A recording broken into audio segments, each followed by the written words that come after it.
నమస్తే మిత్రులారా, నేను మీ శ్రీనివాస్ చౌహాన్ అడ్వకేట్. మిత్రులారా, ఒక తండ్రి యొక్క ఆస్తి, ఒక తండ్రికి వచ్చినటువంటి తన వాటా ఏదైతే ఉందో ఆ వాటాని తనకు నచ్చిన వ్యక్తికి, తనకిష్టమైన వ్యక్తికి వీలునామా రాయవచ్చా? సో మిత్రులారా, సాధారణంగా వీలునామా అనే అంశాన్ని భారతీయ వారసత్వపు చట్టం 1925 విశదీకరిస్తే, వివరణ ఇస్తే, నిర్వచనం ఇస్తే, హిందూ వారసత్వపు చట్టం ఏం చెప్తుంది అంటే, వీలునామా అంటే ఒక వ్యక్తికి ఒక ఆస్తి మీద పరిపూర్ణంగా హక్కులు ఉంటే అతను ఎవరికైనా వీలునామా రాయవచ్చు.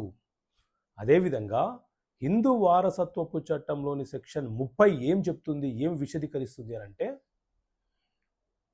ఒక తండ్రికి తన వారసత్వంగా వచ్చినటువంటి ఆస్తి ఏదైతే ఉందో ఆ తండ్రి తన కుమారులకు వాటాలుగా పంచుతూ తన వాటాగా వచ్చిన ఆస్తి తన వద్ద ఉంచుకున్నప్పుడు ఆ వాటా ఏదైతే ఉందో ఆ వాటాని ఆ తండ్రి ఎవరికైనా వీలునామా రాసే హక్కును కలిగి ఉంటాడు.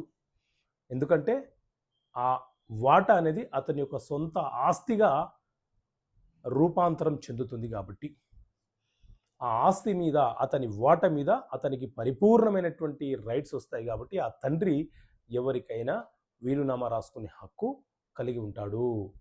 తన కుమారులలో ఏ ఒక్క కుమారునికైనా రాయవచ్చు, లేదా తన కుమార్తెలలో ఏ ఒక్క కుమార్తెకైనా సరే తన వాటాని రాసుకునే హక్కును ఆ తండ్రి కలిగి ఉంటాడు.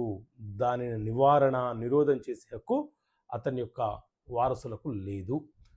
అదే ఉమ్మడిగా ఉన్నప్పుడు వాటాలుగా పంచుకున్నప్పుడు తండ్రి వీలునామా రాస్తే చెల్లుబాటు కాదు. ఎందుకంటే ఆ సందర్భంలో అది వారసత్వపు ఆస్తిగా పరిగణించబడుతుంది. వాటాలుగా డివిజన్ చేసుకున్న తర్వాత మాత్రమే తండ్రి తన వాటాని వీలునామా రాయాలి. ఓకే మిత్రులారా, థ్యాంక్ యూ. జై హింద్.